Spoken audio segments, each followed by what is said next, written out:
呢度係一個普通嘅城中村，所以你見到一間廠房係好合理。如果你留意到呢個係一個咖啡工廠，咁仲係唔係好合理啊？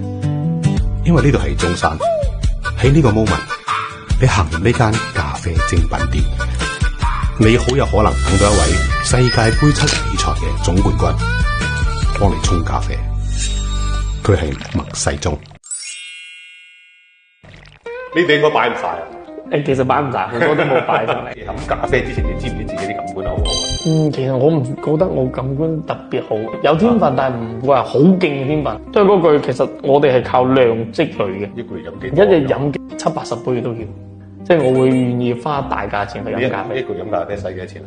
就係都好似一間店飲100-200蚊係好正常嘅。咁我一日飲3-4間店咁。咁你教嗰啲冠軍出嚟，你用咩方法教佢哋？其實都係我哋團隊日常嘅品控。因為沖煮係可以掩蓋咖啡入邊唔好嘅風味，所以杯測先至係最客觀嘅鑑定咖啡品質嘅方法。呢3個豆都係唔同嘅。其實呢度有一款係香氣好具象嘅，有少少好似啲香料。呢個似香料？冇錯，勁。呢個咧係少少發酵感，即係佢偏向熱帶水果啊風味嘅。點為之一杯好嘅咖啡？第一，佢係比較具象且複雜嘅。但係你話香氣強度一定係呢杯最重，因為佢酵感好重。香氣嘅強度唔代表香氣嘅質量。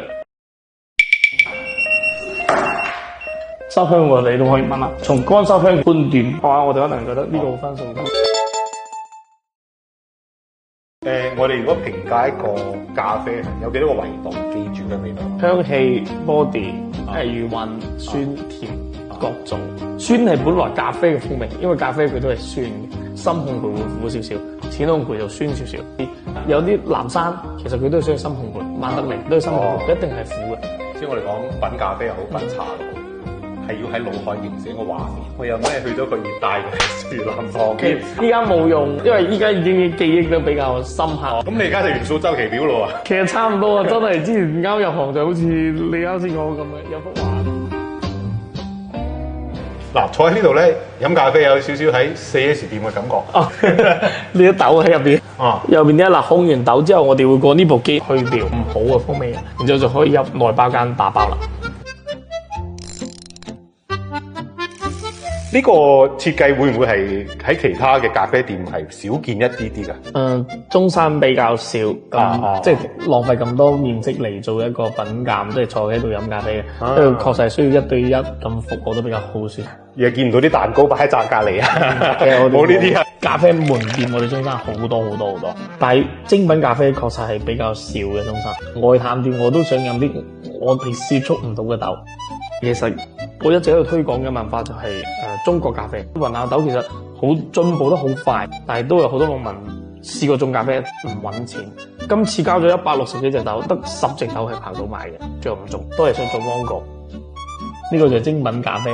其實我哋以前都一直做呢樣嘢，只係識飲嘅人可能少咗啲，可能佢需要佢攞嚟提神嘅精神飲料，白領會比較多啲。係就牛馬草料飲唔係品嚐為主，精品咖啡係品嚐為主嘅，叫做素原，就好似我哋拍嘅豆，就只得我哋有，你出邊飲到就係假。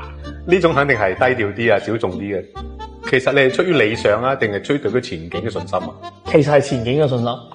我問過啲好多前輩，10年前嘅咖啡，莊園都冇嘅，就同你講呢個係哥倫比亞，呢個係巴西，冇噶啦。但係依家可以我同你講，呢個係哥倫嘅希望莊園啦，呢個係埃塞比亞嘅季亞村啊咁樣。依家係呢幾年來就其實係我接觸咖啡嘅前幾年開始變化。所以其實一定係有前景嘅，所以我哋先做呢一樣。如果唔係咁多人中意開咖啡店，就唔會有咖啡杯測嘅世界冠軍出喺中山。係嘅，冇前輩們開咖啡，我係唔會踏出呢個行業嘅。